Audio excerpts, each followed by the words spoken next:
প্ৰত্যেকগৰাকী দৰ্শকক এই মুহূৰ্তত ধন্যবাদ জ্ঞাপন কৰিছো আমি কাকো বাংলাদেশী বুলি কোৱা নাছিলো মুখ্যমন্ত্ৰীৰ ডাঙৰ মন্তব্য মুখ্যমন্ত্ৰী হিমন্ত বিশ্ব শৰ্মাই কৈছে যে আমি উচ্ছেদিতক আমি সন্দেহজনক লোকক কেতিয়াও কাহানিও বাংলাদেশী বুলি অভিহিত কৰা নাছিলো এটা বাদানিয়ে দেখিবলৈ পোৱা গৈছে অসমৰ লোকক বাংলাদেশী খজাইছে মুখ্যমন্ত্ৰীগৰাকীয়ে উল্লেখ কৰিছে যে আমি কেতিয়াও কাকো বাংলাদেশী খজাবলৈ যোৱা নাছিলো আমি কাকো বাংলাদেশী বুলি অভিহিত কৰা নাছিলো সন্দেহযুক্ত নাগৰিকক আমি বাংলাদেশী কেতিয়াও অভিহিত কৰা নাছিলো একাংশ লোকে অসমত সাম্প্ৰদায়িক বা বিষ বাষ্প বিয়পাবলৈ চেষ্টা কৰিছে আৰু সেই সকল আমাৰ নজৰত আছে সেই সকলৰ ওপৰত আমি নজৰ ৰাখিছো বুলি মন্তব্য কৰিছে মুখ্যমন্ত্ৰী হিমন্ত বিশ্ব শৰ্মা এই মুহূৰ্তত সেই খবৰ জনোৱাৰ চেষ্টা কৰিছো অসম অশান্ত কৰাৰ চেষ্টা কৰিছে সৈয়দা হামিদাই অসমৰ সকলো লোককে বাংলাদেশী খজাই গ'ল হামিদাই আমি কাকো বাংলাদেশী বুলি কোৱা নাছিলো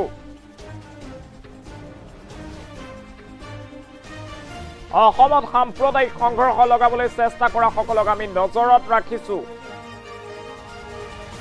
মুখ্যমন্ত্ৰী হিমন্ত বিশ্ব শৰ্মাৰ ডাঙৰ মন্তব্য মুখ্যমন্ত্ৰী হিমন্ত বিশ্ব শৰ্মাই উল্লেখ কৰিছে যে আমি কাকো বাংলাদেশী বুলি অভিহিত কৰা নাছিলো সৈয়দা হামিদাই অসমত আহি অসমৰ লোকক বাংলাদেশী খজাই গুচি গ'ল এয়া অসমবাসীক অপমান কৰা হৈছে একাংশ লোকে অসমত এতিয়া সাম্প্ৰদায়িক বিষ বাষ্প বিয়পাবলৈ চেষ্টা কৰিছে আৰু সেই সকল আমাৰ নজৰত আছে বুলি উল্লেখ কৰিছে মুখ্যমন্ত্ৰী হিমন্ত বিশ্ব শৰ্মাই মুখ্যমন্ত্ৰীগৰাকীয়ে উল্লেখ কৰিছে যে সন্দেহযুক্ত লোকক আমি কেতিয়াও বাংলাদেশী অভিহিত কৰা নাছিলো সৈয়দা হামিদাই অসমত আহি এনেদৰে অসমৰ লোকক চূড়ান্তভাৱে অপমান কৰিছে অসমৰ লোকক বাংলাদেশী খজাই থৈ গুচি গ'ল বুলি মন্তব্য কৰিছে সৈয়দা হামিদাই কৰা মন্তব্যৰ পাছতে এতিয়া জাঙুৰ খাই উঠিছে বিভিন্ন দল সংগঠন আৰু এইবাৰ মুখ্যমন্ত্ৰী হিমন্ত বিশ্ব শৰ্মাই উল্লেখ কৰিছে যে সৈয়দা হামিদাই অসমৰ লোকক বাংলাদেশী খজাই থৈ গুচি গ'ল আমি কেতিয়াও সন্দেহযুক্ত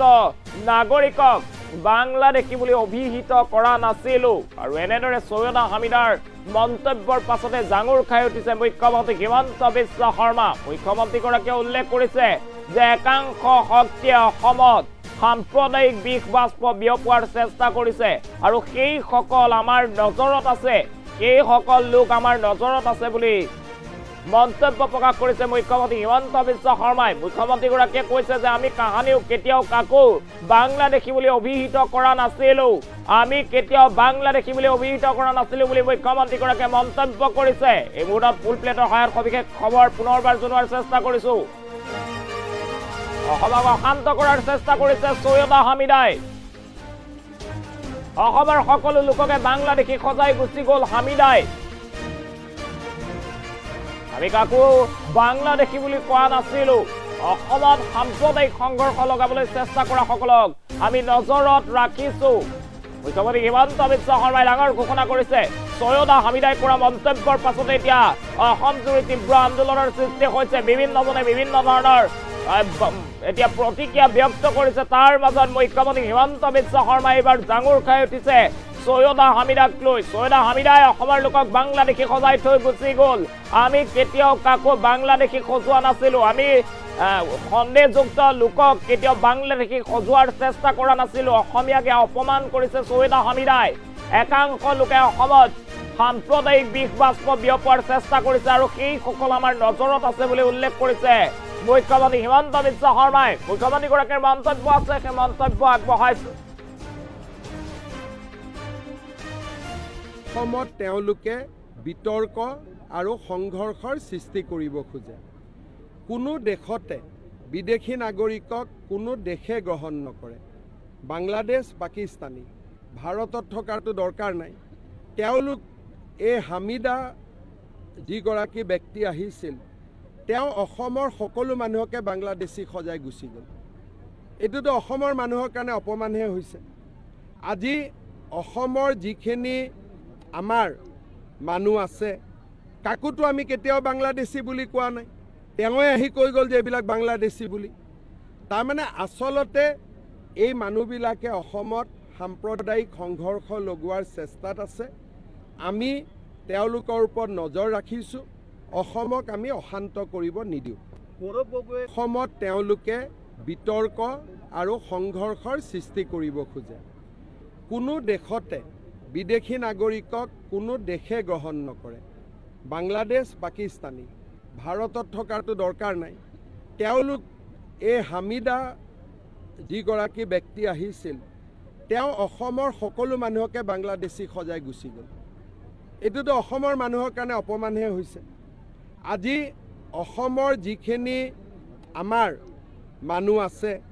কাকোতো আমি কেতিয়াও বাংলাদেশী বুলি কোৱা নাই। তেওঁৱে আহি কৈ গ'ল যে এইবিলাক বাংলাদেশী বুলি। তাৰমানে আচলতে এই মানুহবিলাকে অসমত সাম্প্ৰদায়িক সংঘৰ্ষ লগোৱাৰ চেষ্টাত আছে। আমি তেওঁলোকৰ ওপৰত নজৰ ৰাখিছোঁ। অসমক আমি অশান্ত কৰিব নিদিওঁ। অসমত তেওঁলোকে বিতৰ্ক আৰু সংঘৰ্ষৰ সৃষ্টি কৰিব খোজে। কোনো দেশতে বিদেশী নাগৰিকক কোনো দেশে গ্ৰহণ নকৰে। বাংলাদেশ, পাকিস্তানী ভাৰতত থকাটো দৰকাৰ নাই। তেওঁলোক এই হামিদা যিগৰাকী ব্যক্তি আহিছিল,